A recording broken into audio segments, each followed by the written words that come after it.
My wife secretly had an affair with her boss and forged my signature to transfer $300, $0 of our savings into her sister's account.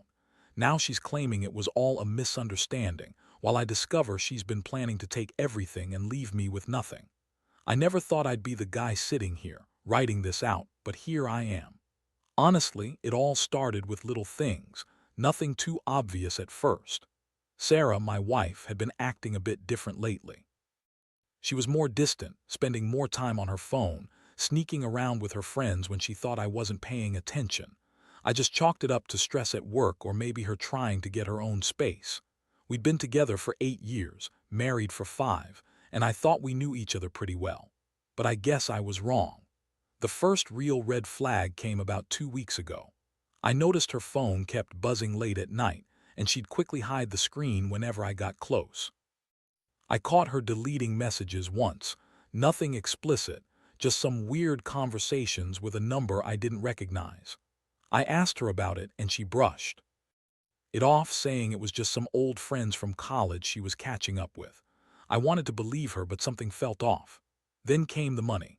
Our savings had been growing steadily, about $300, $0 in total, and I trusted Sarah with the finances.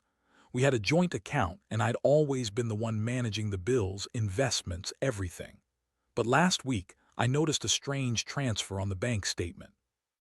It was a large sum, $150, transferred to an account I didn't recognize. I called the bank and they confirmed it was a transfer initiated from our account, but they couldn't tell me who authorized it. That was weird, I thought, because I'd never authorized anything over that amount without discussing it first. I decided to look into it myself. I went through the online banking login history, and what I found made my stomach drop. There was a forged signature, my signature, on a transfer request. I hadn't signed anything, obviously, but somehow she managed to forge my name and get the bank to send the money. The account it was transferred to was her sister. That's when I started to realize this wasn't just a mistake or a misunderstanding. Something was seriously wrong. I confronted Sarah that night. I sat her down in the living room, my hands shaking, trying to keep my voice steady. I told her what I found. Her face went pale for a second, then she blinked hard and started to deny everything. She said I was overreacting, that I was paranoid, that I was accusing her of something she didn't do. But I had the proof, and I knew she was lying. She spun some story about how the bank made a mistake, how she was trying to fix it, how I shouldn't jump to conclusions. But her eyes, I saw the guilt there. I saw the defiance. That night I felt like I'd been punched in the gut. The woman I loved, the woman I trusted with everything, was lying to my face. I couldn't sleep. I kept thinking about the money, about her secret phone calls, about the way she'd been acting so weird. It all clicked into place. She was having an affair with her boss, Mark, from her job. I had no concrete proof of the affair yet, but the signs were there. The late nights, the secret meetings, the flirtatious texts that I'd found hidden on her phone. And now this, her trying to steal our savings to run away with her lover. I felt betrayed, angry, and humiliated. How could she do this? How could she lie so blatantly? I thought we had a good life, that we were building something real. Turns out, she was planning to take everything and leave me with nothing. I didn't know what to do next. The shock kept me awake all night, replaying every moment of our life together, wondering if I'd missed the signs, if I'd been blind all along. I knew I had to confront her again, but this time with a plan. I couldn't let her get away with it, not after everything. The money, the lies, the betrayal, it all added up to one thing. I was going to find out the truth, no matter what it took. I just didn't realize how far she'd be willing to go to cover her tracks. That's where I am now. Standing at a crossroads, trying to figure out what's real and what's just a lie. And honestly, I don't know how I'm going to get through this. The next morning, I woke up with a pounding headache and a mind racing 100 miles an hour. I knew I couldn't just sit around and wait for her to slip up again. I needed to dig deeper, find out exactly what she was hiding. First thing I did was get access to her phone. I knew it was risky, but I couldn't trust her not to delete everything, especially after the lies she'd been spinning.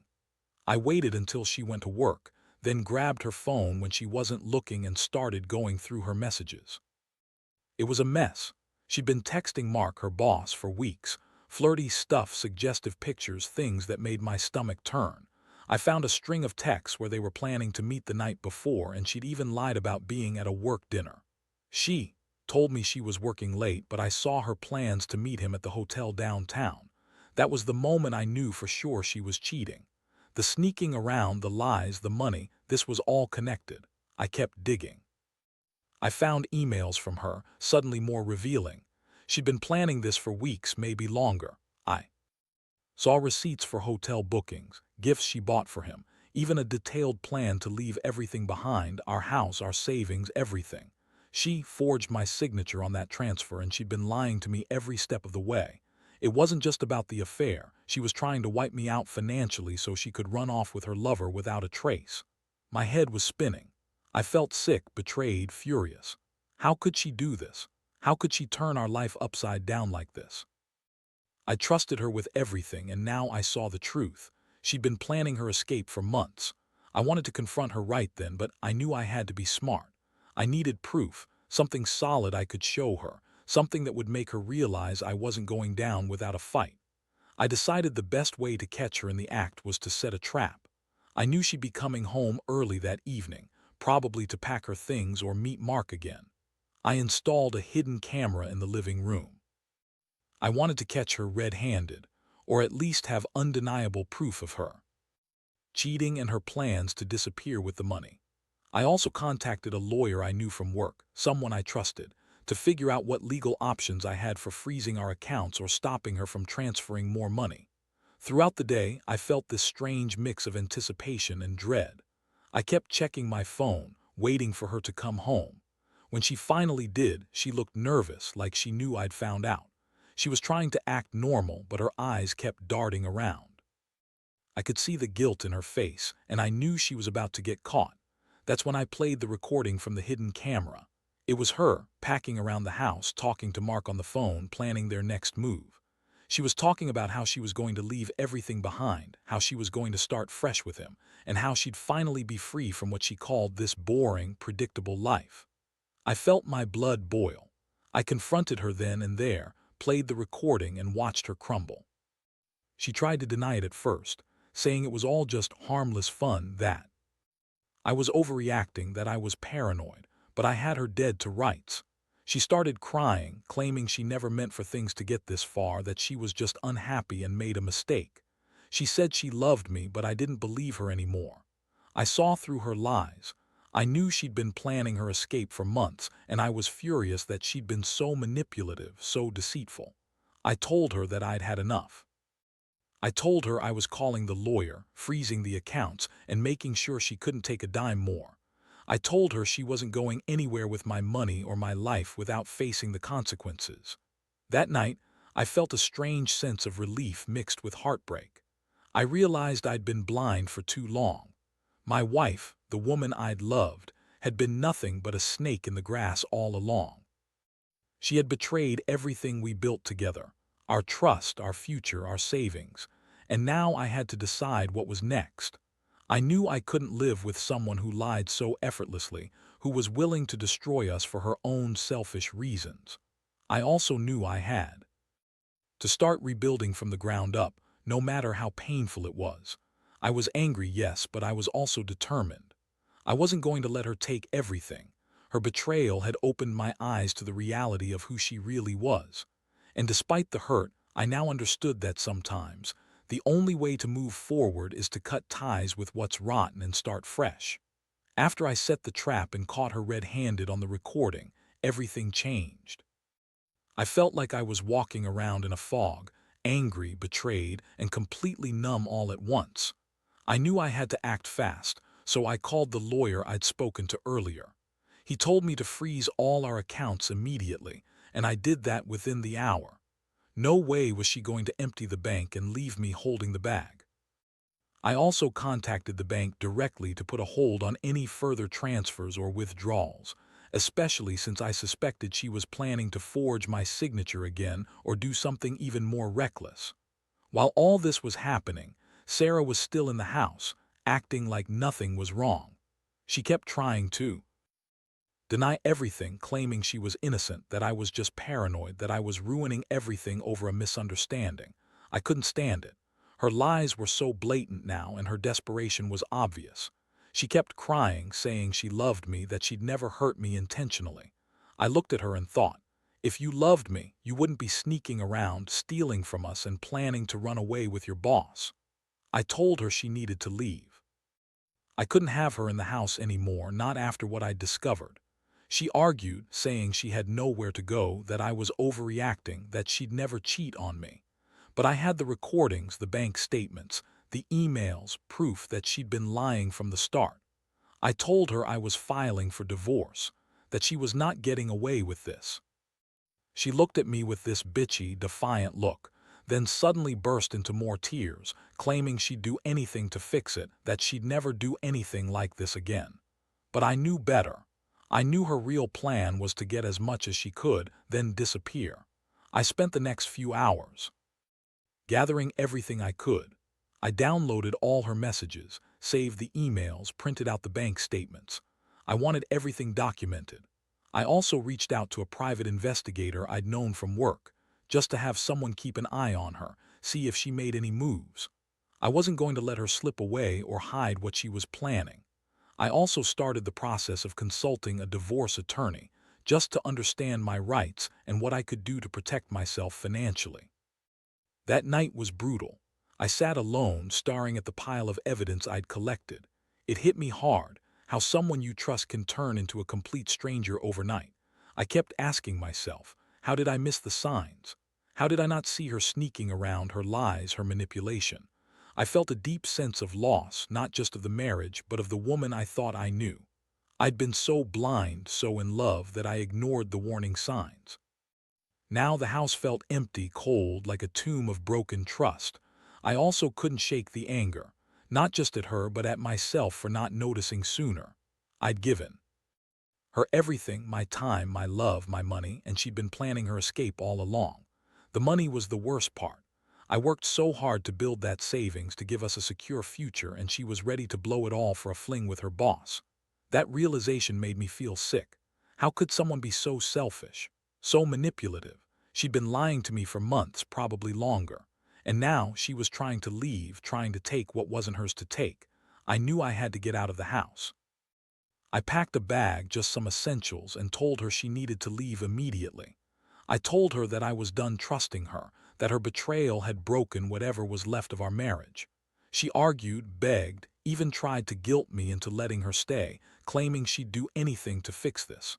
But I saw through it. I saw her desperation, her lies, her plan to take everything and run. I wasn't going to let her get away with it. As she left that night, I felt a strange mix of relief and heartbreak. I was finally rid of her, but at what cost? I'd lost my wife, my savings, my sense of security. Still, I knew I had to start over. I had to rebuild my life from the ground up, and I promised myself I wouldn't let this destroy me.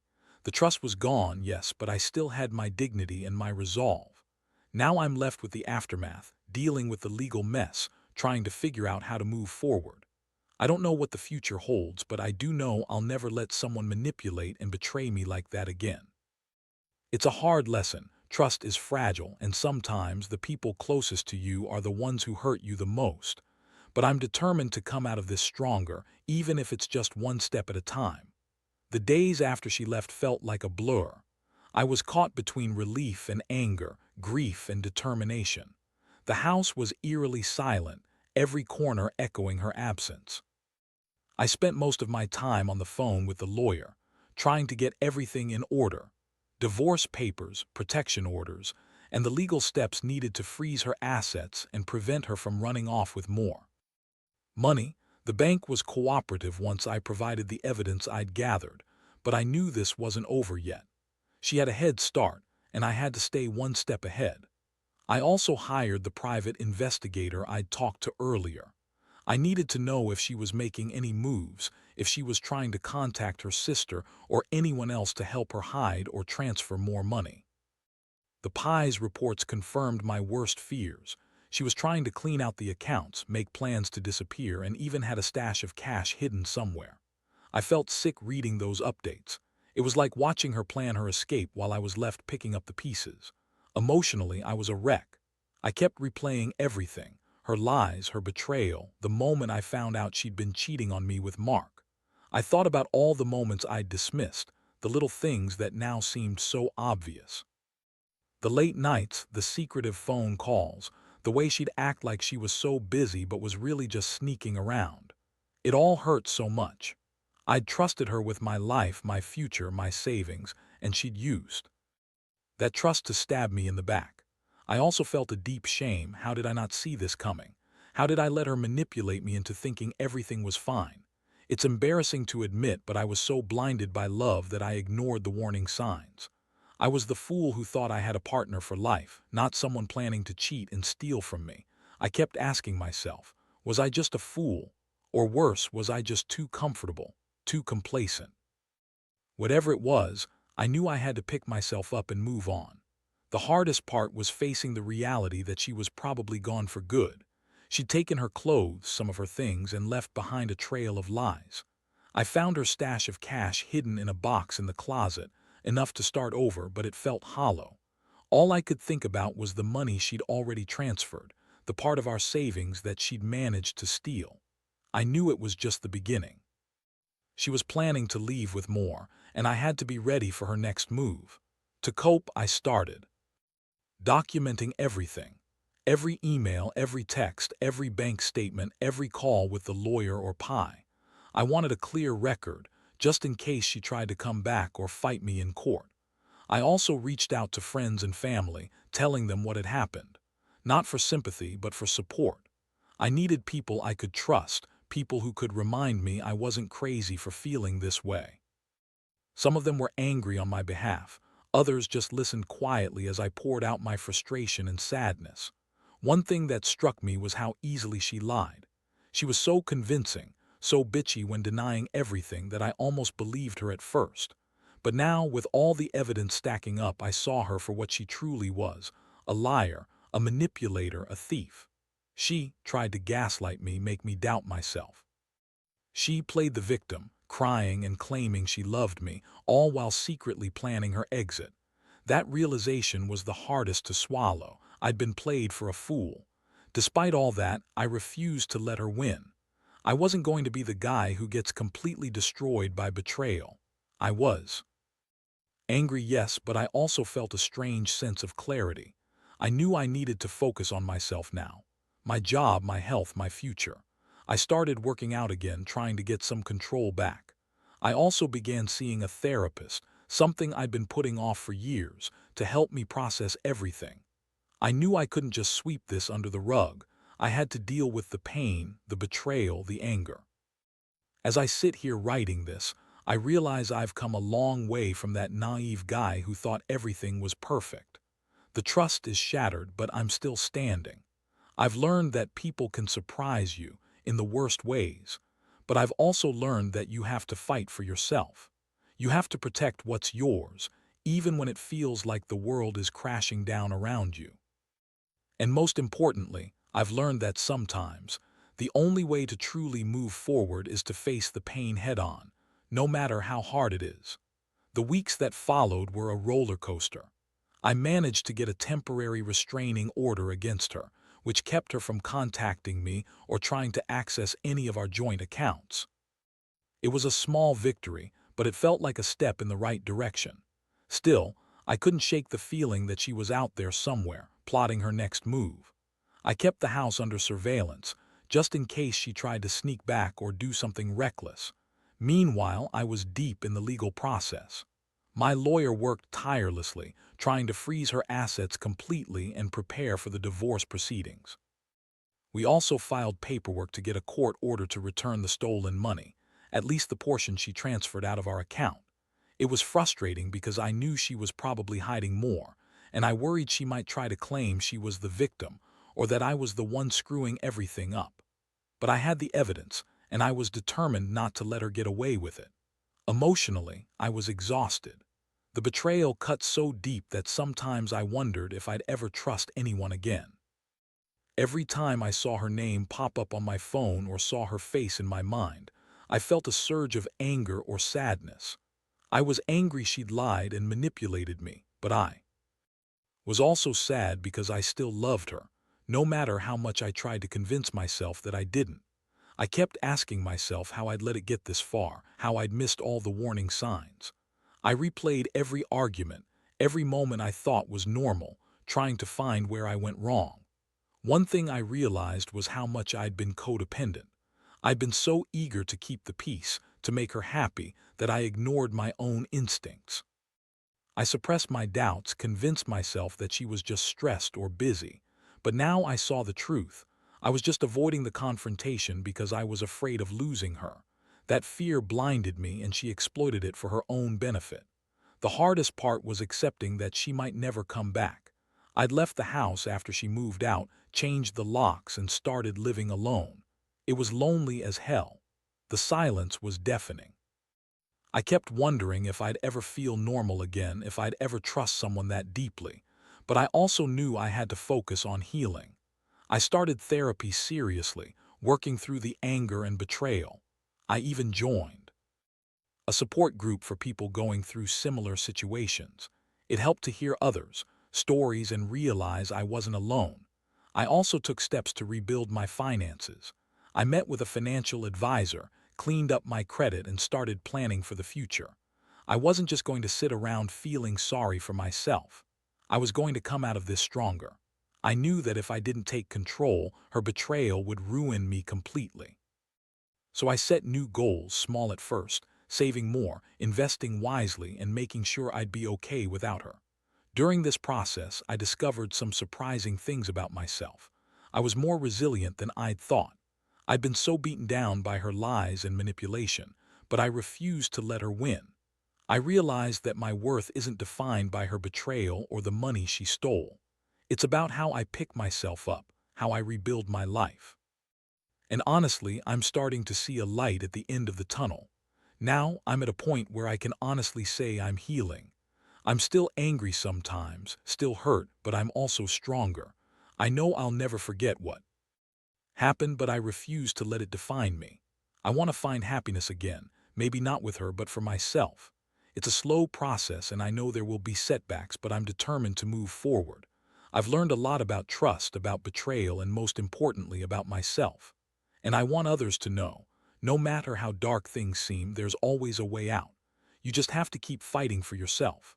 Looking back now, I realize how much this whole ordeal has changed me. At first I was shattered, completely broken by the betrayal, the lies, the theft.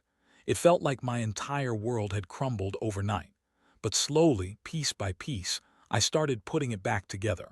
The anger didn't go away completely, but it transformed into a kind of fuel, something that pushed me to rebuild, to protect myself, and to learn from what I'd been through.